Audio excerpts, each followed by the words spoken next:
ఆయన ఏవి ఎక్కడ ధరించాడో గమనించాడు. మనకు కూడా ఎవరితో ఎలా ఉండాలో తెలుస్తుంది. Human psychology.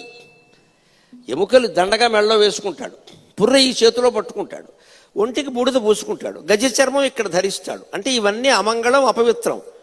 కానీ గంగానదిని శిరస్సు మీద ధరించాడు, చంద్రుణ్ణి శిరస్సు మీద ధరించాడు.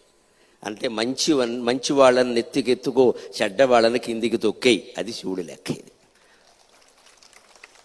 మంచి వాళ్ళని నెత్తి మీద పెట్టుకో, గంగానది చల్లదనం అది నెత్తి మీద పెట్టుకో, చంద్రుడు అమృత కిరణుడు నెత్తి మీద పెట్టుకో.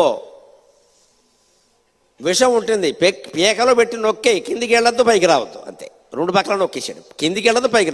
నోద్గీర్ణం నగిలితం. శంకరాచార్య చెప్తారు శివానందరంలో, నగిలితం నోద్గీర్ణం. అది లోపలికి వెళ్ళలేదు, బయటికి రాలేదు. లోపలికి వెళితే లోపల లోకాలు పోతాయి, బయటకు వస్తే బయట లోకాలు పోతాయి. మొత్తం అలాగే ఉంచి భరించాడు మహానుభావుడు. తప్పదు, జీవితంలో తప్పదండి. అందరూ మనకి మంచివాళ్ళు కావాలంటే దొరుకుతారా?